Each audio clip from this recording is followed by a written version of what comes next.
Somnifère, le podcast. Bonsoir à tous, nous sommes le mardi 4 mai et Somnifère va peut-être réveiller des souvenirs d'enfance ce soir avec l'histoire d'un duc qui adore s'habiller et dépense tout son argent dans les vêtements. Alors lorsqu'on lui propose un tissu que seuls les gens doués et brillants peuvent admirer, il lui faut naturellement se le procurer. Il s'agit d'un conte d'Andersen intitulé « Les habits neufs du grand-duc ». Je vous souhaite une excellente nuit et maintenant place à notre séance de relaxation. La séance de relaxation. Commencez par relâcher complètement votre visage, détendez vos sourcils, déplissez votre front.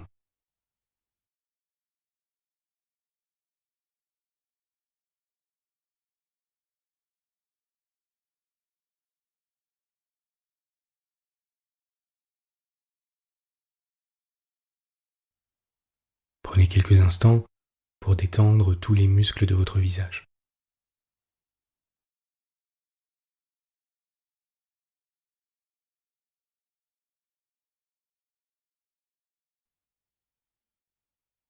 Relâchez votre nuque,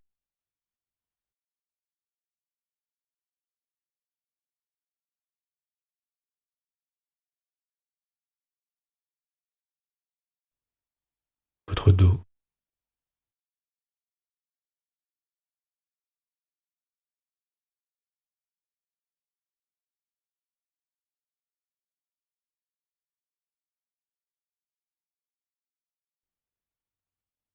ressentez les muscles de votre dos se relâcher complètement, s'abandonner sur le matelas.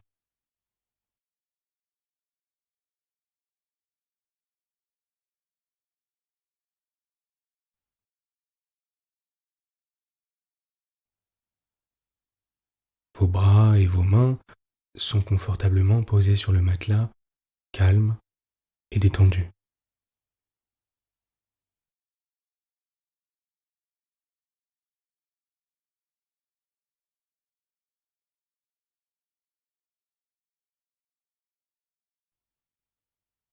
Laissez retomber vos épaules, sentez-les se relâcher de tout leur poids.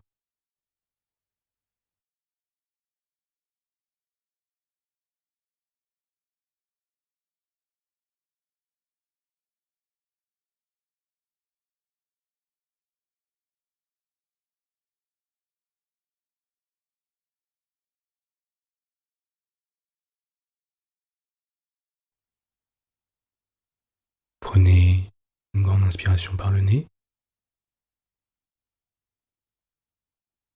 et expirez par la bouche, à votre rythme.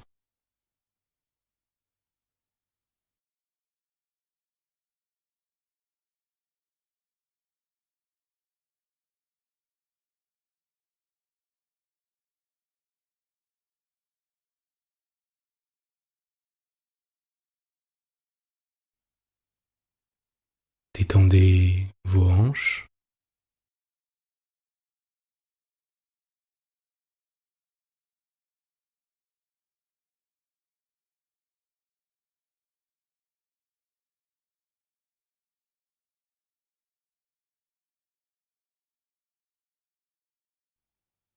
vos cuisses,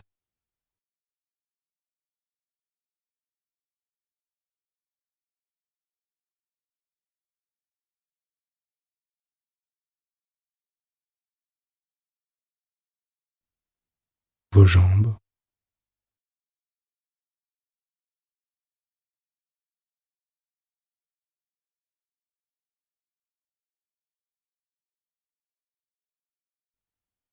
vos pieds.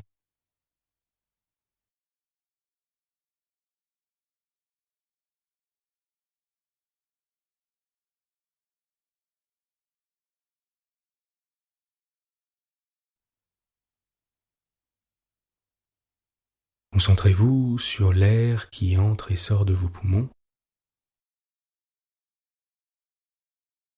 Ne cherchez pas à respirer lentement ou profondément, laissez-vous juste aller à respirer naturellement et observer vos sensations.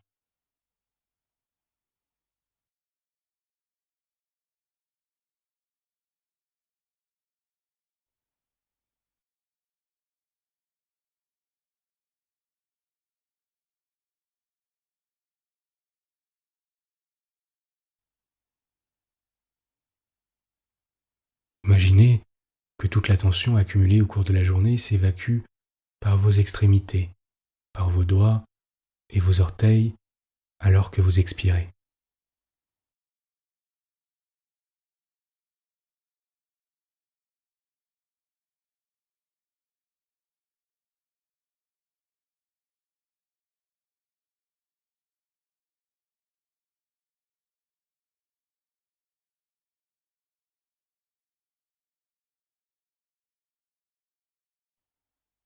Vous pouvez sentir la tension alors qu'elle traverse vos mains et vos pieds avant de s'évader.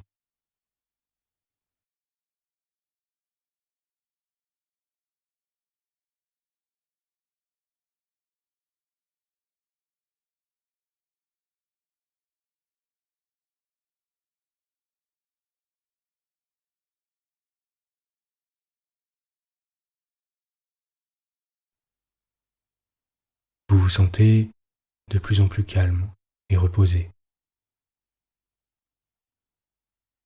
Sentez vos paupières reposer lourdement sur vos orbites et comme il est confortable de reposer vos yeux, de leur donner un temps de répit pour la nuit, de les mettre au repos.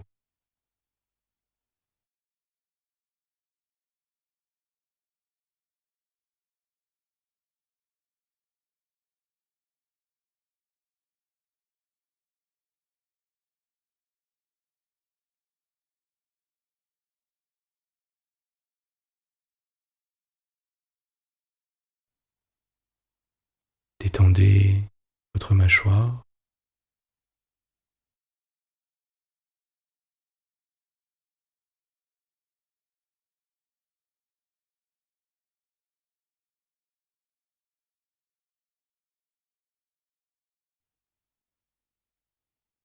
sentez comme votre visage semble plus frais que le reste de votre corps, comme cela est agréable.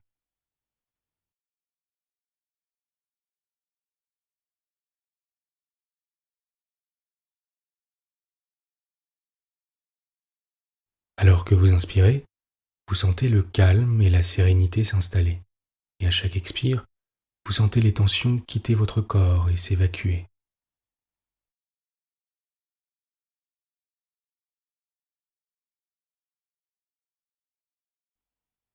Vous vous sentez de plus en plus calme et reposé.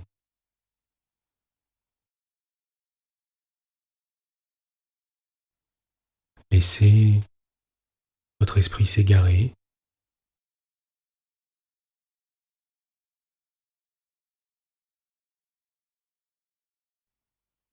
observez les sensations de votre corps,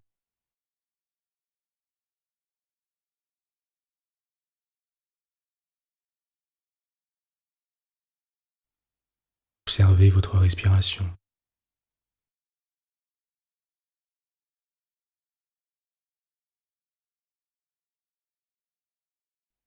Observez les appuis de votre corps contre le matelas.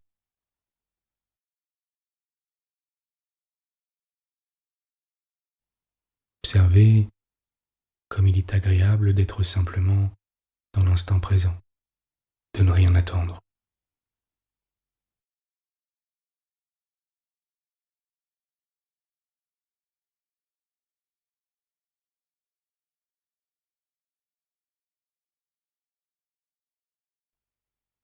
À présent, prenez un moment pour méditer, c'est-à-dire de ne vous concentrer que sur votre respiration et sur l'air qui entre et sort de vos narines. Si des pensées vous viennent, laissez-les passer de manière indifférente, comme si vous n'étiez qu'un simple observateur extérieur.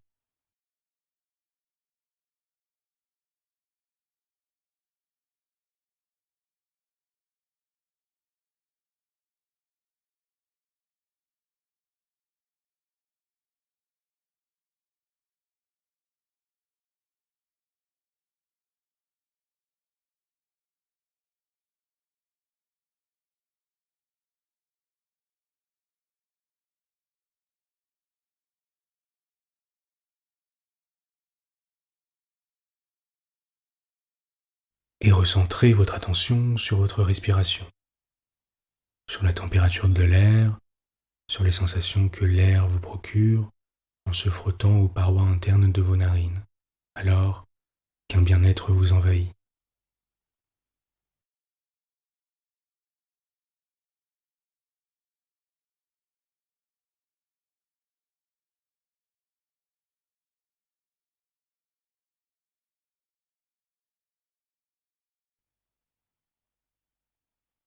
Laissez votre esprit s'égarer et votre attention se concentrer sur votre respiration.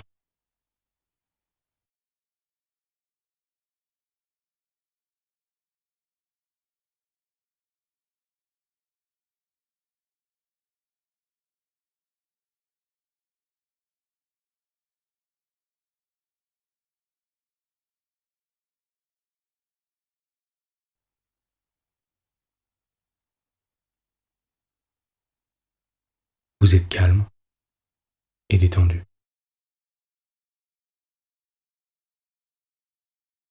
L'histoire du soir. Hans Christian Andersen, Les habits neufs du grand-duc. Il y avait autrefois un grand-duc qui aimait tant les habits neufs qu'il dépensait tout son argent à sa toilette. Lorsqu'il passait ses soldats en revue, lorsqu'il allait au spectacle ou à la promenade, il n'avait d'autre but que de montrer ses habits neufs. À chaque heure de la journée, il changeait de vêtements, et comme on dit d'un roi « il est au conseil », on disait de lui « le grand-duc est à sa garde-robe ». La capitale était une ville bien gaie grâce à la quantité d'étrangers qui passaient, mais un jour il y vint aussi 2 fripons qui se donnèrent pour des tisserands et déclarèrent savoir tisser la plus magnifique étoffe du monde. Non seulement les couleurs et le dessin étaient extraordinairement beaux, mais les vêtements confectionnés avec cette étoffe possédaient une qualité merveilleuse. Ils devenaient invisibles pour toute personne qui ne savait pas bien exercer son emploi ou qui avait l'esprit trop borné. « Ce sont des habits impayables, » pensa le grand-duc. « Grâce à eux, je pourrai connaître les hommes incapables de mon gouvernement, je saurai distinguer les habiles des niais. Oui, cette étoffe m'est indispensable. » Puis il avança aux 2 fripons une forte somme afin qu'ils pussent commencer immédiatement leur travail. Ils dressèrent en effet 2 métiers et firent semblant de travailler, quoiqu'il n'y eût absolument rien sur les bobines. Sans cesse, ils demandaient de la soie fine et de l'or magnifique, mais ils mettaient tout cela dans leur sac, travaillant jusqu'au milieu de la nuit avec des métiers vides. « Il faut cependant que je sache où ils en sont, » se dit le grand-duc. Mais il se sentait le cœur serré en pensant que les personnes niaises ou incapables de remplir leurs fonctions ne pourraient voir l'étoffe. Ce n'était pas qu'il doutât de lui-même, toutefois il jugea à propos d'envoyer quelqu'un pour examiner le travail avant lui. Tous les habitants de la ville connaissaient la qualité merveilleuse de l'étoffe, et tous brûlaient d'impatience de savoir combien leurs voisins étaient bornés ou incapables. « Je vais envoyer au tisserand mon bon vieux ministre, » pensa le grand-duc, « c'est lui qui peut le mieux juger l'étoffe. Il se distingue autant par son esprit que par ses capacités. » L'honnête vieux ministre entra dans la salle où les 2 imposteurs travaillaient avec les métiers vides. « Bon Dieu, » pensa-t-il en ouvrant de grands yeux, « je ne vois rien. » Mais il n'en dit mot. Les 2 tisserands l'invitèrent à s'approcher et lui demandèrent comment il trouvait le dessin et les couleurs. En même temps, ils montrèrent leur métier et le vieux ministre y fixa ses regards. Mais il ne vit rien par la raison bien simple qu'il n'y avait rien. Bon Dieu, pensa-t-il, serais-je vraiment borné ? Il faut que personne ne s'en doute. Serais-je vraiment incapable ? Je n'ose avouer que l'étoffe est invisible pour moi. Eh bien, qu'en dites-vous ? Dit l'un des tisserands. C'est charmant, c'est tout à fait charmant, répondit le ministre en mettant ses lunettes. Ce dessin et ces couleurs, oui, je dirais au grand-duc que j'en suis très content. C'est heureux pour nous, dirent les deux tisserands, et ils se mirent à lui montrer des couleurs et des dessins imaginaires en leur donnant des noms. Le vieux ministre prêta la plus grande attention pour répéter au grand-duc toutes leurs explications. Les fripons demandaient toujours de l'argent, de la soie et de l'or. Il en fallait énormément pour ce tissu. Bien entendu qu'ils empochèrent le tout, le métier restait vide et ils travaillaient toujours. Quelque temps après, le grand-duc envoya un autre fonctionnaire honnête pour examiner l'étoffe et voir si elle s'achevait. Il arriva à ce nouveau député la même chose qu'au ministre. Il regardait et regardait toujours, mais ne voyait rien. « N'est-ce pas que le tissu est admirable ?» demandèrent les deux imposteurs en montrant et expliquant le superbe dessin et les belles couleurs qui n'existaient pas. « Cependant, je ne suis pas niais, » pensait l'homme. « C'est donc que je ne suis pas capable de remplir ma place. C'est assez drôle, mais je prendrai bien garde de la perdre. » Puis il fit l'éloge de l'étoffe et témoigna toute son admiration pour le choix des couleurs et le dessin. « C'est d'une magnificence incomparable, » dit-il au grand-duc, et toute la ville parla de cette étoffe extraordinaire. Enfin, le grand-duc lui-même voulut la voir pendant qu'elle était encore sur le métier. Accompagné d'une foule d'hommes choisis, parmi lesquels se trouvaient les deux honnêtes fonctionnaires, il se rendit auprès des adroits filous qui tissaient toujours, mais sans fil de soie ni d'or, ni aucune espèce de fil. « N'est-ce pas que c'est magnifique ?» dirent les deux honnêtes fonctionnaires. « Le dessin et les couleurs sont dignes de votre Altesse. » Et ils montrèrent du doigt le métier vide comme si les autres avaient pu y voir quelque chose. « Qu'est-ce donc ?» pensa le grand-duc. « Je ne vois rien. C'est terrible. Est-ce que je ne serai qu'un niais ? Est-ce que je serai incapable de gouverner ? Jamais rien ne pouvait m'arriver de plus malheureux. » Puis tout à coup, il s'écria. « C'est magnifique. J'en témoigne ici toute ma satisfaction. » Il hocha la tête d'un air content et regarda le métier sans oser dire la vérité. Tous les gens de sa suite regardèrent de même, les uns après les autres, mais sans rien voir, et il répétait comme le grand-duc. « C'est magnifique !» Ils lui conseillèrent même de revêtir cette nouvelle étoffe à la première grande procession. « C'est magnifique, c'est charmant, c'est admirable !» exclamaient toutes les bouches, et la satisfaction était générale. Les deux imposteurs furent décorés et reçurent le titre de gentilhomme tisserand. Toute la nuit qui précéda le jour de la procession, ils veillèrent et travaillèrent à la clarté de 16 bougies.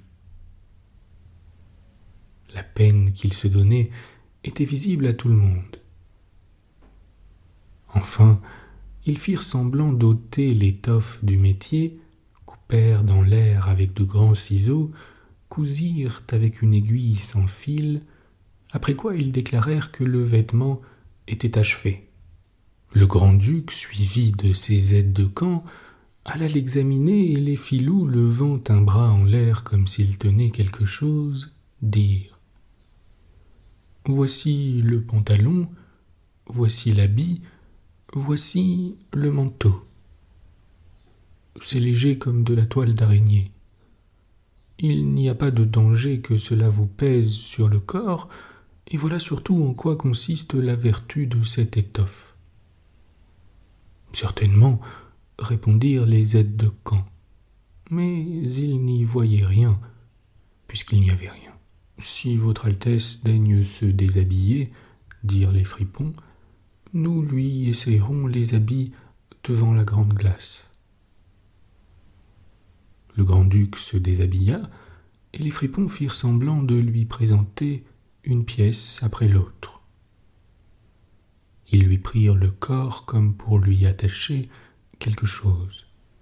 Il se tourna et se retourna devant la glace. « Grand Dieu, que cela va bien, quelle coupe élégante !» s'écrièrent tous les courtisans. « Quel dessin, quelle couleur, quel précieux costume !» Le grand maître des cérémonies entra. « Le dé sous lequel votre Altesse doit assister à la procession est à la porte, dit-il. « Bien, je suis prêt, répondit le grand-duc. Je crois que je ne suis pas mal ainsi. » Et il se tourna encore une fois devant la glace pour bien regarder l'effet de sa splendeur. Les chambellans qui devaient porter la queue firent semblant de ramasser quelque chose par terre, puis ils élevèrent les mains, ne voulant pas convenir qu'ils ne voyaient rien du tout. Tandis que le grand-duc cheminait fièrement à la procession sous son dé magnifique, tous les hommes dans la rue et aux fenêtres s'écriaient : « Quel superbe costume ! Comme la queue en est gracieuse, comme la coupe en est parfaite. » Nul ne voulait laisser voir qu'il ne voyait rien. Il aurait été déclaré niais ou incapable de remplir un emploi. Jamais les habits du grand-duc n'avaient excité une telle admiration. « Mais il me semble qu'il n'a pas du tout d'habits, » observa un petit enfant. « Seigneur Dieu, entendez la voix de l'innocence, » dit le père. Et bientôt on chuchota dans la foule en répétant les paroles de l'enfant. « Il y a un petit enfant qui dit que le grand-duc n'a pas d'habit du tout. »« Il n'a pas du tout d'habit !» s'écria enfin tout le peuple. Le grand-duc en fut extrêmement mortifié, car il lui semblait qu'ils avaient raison. Cependant, il se raisonna et prit sa résolution. « Quoi qu'il en soit, il faut que je reste jusqu'à la fin. » Puis il se redressa plus fièrement encore, et les chambellans continuèrent à porter avec respect la queue qui n'existait pas. Bonne nuit. Bonne nuit.